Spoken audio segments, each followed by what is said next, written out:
بالنسبه لهاد الوصفه هذه او المشروب هذا، فهو كيصلح الناس اللي كيعانيوا من نزلة البرد، وكذلك الناس اللي عندهم الحساسيه المفرطه، وكذلك بالنسبه للناس اللي كيعانيوا من آه، الوزن الزائد، وكذلك بالنسبه للنساء او للفتيات اللي كيعانيوا من مشكل تاخر نزول الدوره الشهريه.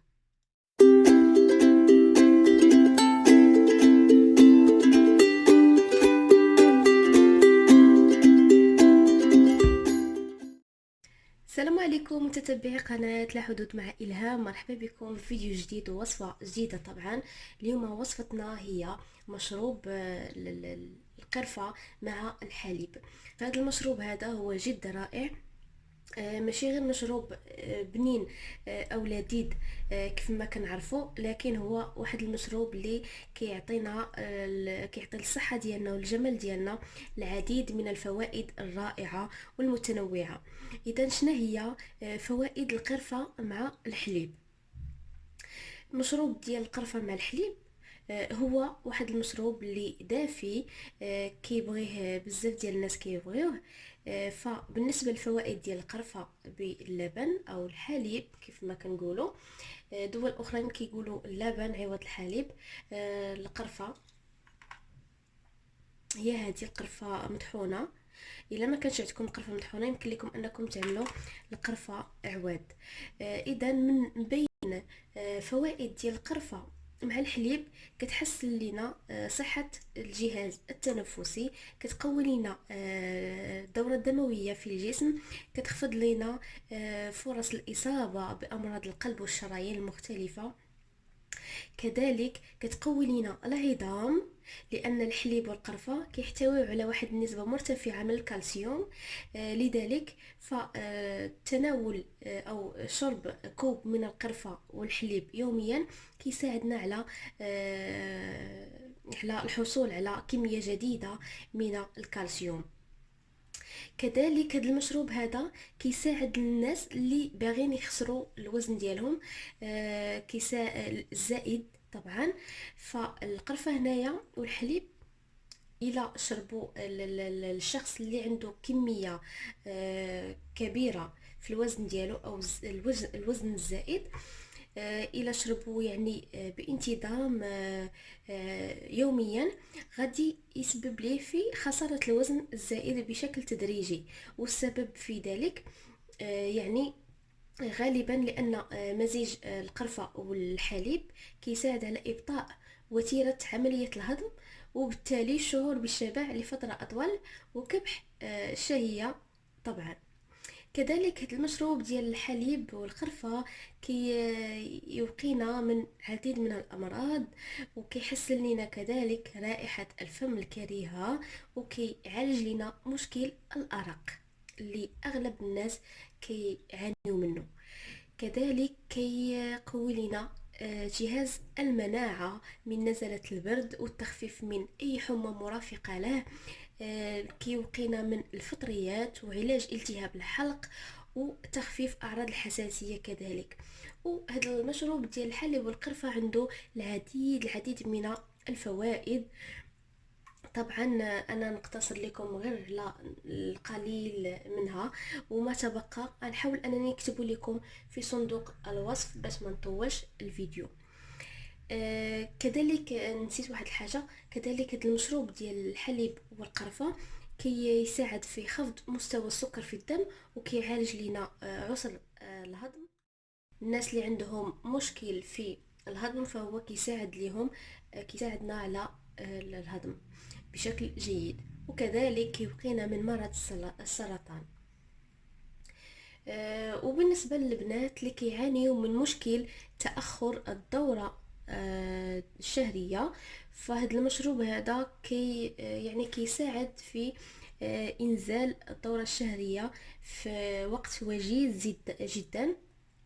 يعني يكفي أنكم تشربوه واحد 3 أيام هكا منتظمة بلا ما هبطات لكم الدورة الشهرية. كذلك يساعدنا على يسخن لنا الصدر ديالنا من الداخل، كيعطينا داك الدفء خصوصا في وقت البرد. اذا الطريقه ديال تحضير القرفه بالحليب هي طريقه سهله جدا وبسيطه للغايه. اول شيء في المكونات غادي نحتاجو كوب ديال الحليب، بالنسبه لشخص واحد كوب ديال الحليب. الا كانوا يعني ناس اكثر في العائله بغاو كلهم هذا المشروب هذا، يمكن لكم انكم تضاعفوا الكميه ديال الحليب. هنا بالنسبه آه، القرفه غادي ناخذوا ربع ملعقه مطحونه. اذا ما كانش عندكم مطحونه يمكن لكم انكم تستعملوا القرفه عواد. حاجه واحده، ملعقه صغيره من العسل اللي نسيت ما حطيتش مع المقادير. بالنسبه كذلك عندنا العسل هذا العسل الحر، عاملين في القرعه هذه العسل الحر.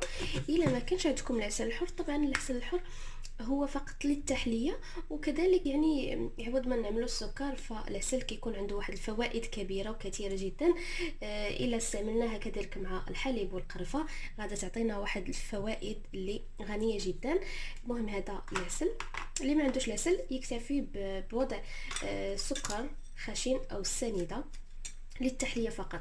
الناس اللي ما كيبغيوش السنيده او الناس اللي ما كياكلوش السكر الحلاوه يديروا العسل اللي طبيعي، او لا يكتفيوا فقط بهاد جوج مكونات للحليب والقرفه فقط. دابا ندوزو لطريقه التحضير.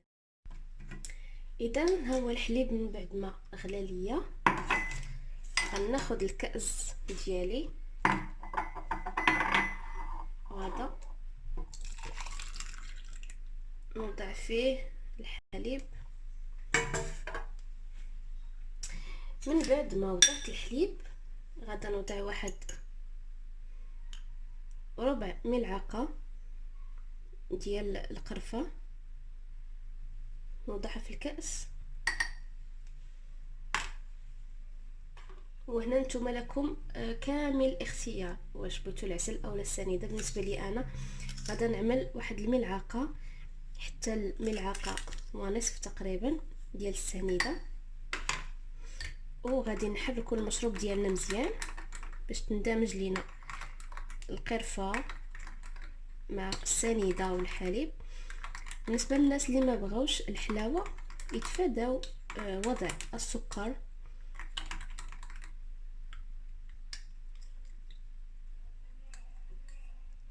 فعلا هذا المشروب كيجي زوين.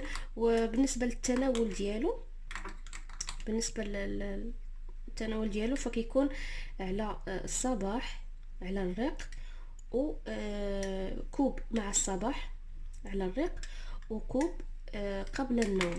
فراه كيجي لذيذ جدا جدا، وابار يعني كيعطينا واحد الفوائد اللي غنيه للغايه، وكيعطي الجسم ديالو سعرات الحراريه اللي خاصه. اذا هذا هو المشروب ديالنا، كيجي على هذا الشكل هذا، كيجي اللون ديالو قهوي بحال الحليب والشوكولا لكن القرفه والحليب عندها واحد المزايا، واحد الفوائد اكثر بكثير من الحليب والشوكولا. فعلا هذا المشروب هذا هو غني بالعديد من الفيتامينات وعنده واحد الفوائد اللي عديدة جدا. فأنا ذكرت فقط القليل منها في أول الفيديو. ان شاء الله غادي نحاول انا نحط لكم ما تبقى في الوصف، صندوق الوصف، باش هكا تكملوا الاستفاده ديالكم ان شاء الله. فهذا المشروب هو لذيذ، اول شيء لذيذ للغايه. خلي على الفوائد اللي فيه راه خلاص تبارك الله راه عديده ومتنوعه وغزاله. بالنسبه للناس اللي كيعانيوا من مشكل الفتيات، اول حاجه الفتيات اللي كتعاني من مشكل تأخر الطمث، فعليك بهذا المشروب والله العظيم الا صحي وغزال بزاف، وغادا تشوفي النتيجه. فقط شربيه قبل ما تنعسي مده 3 ايام الى 4 ايام، وغادا تهبط لك الدوره الشهريه في الحين.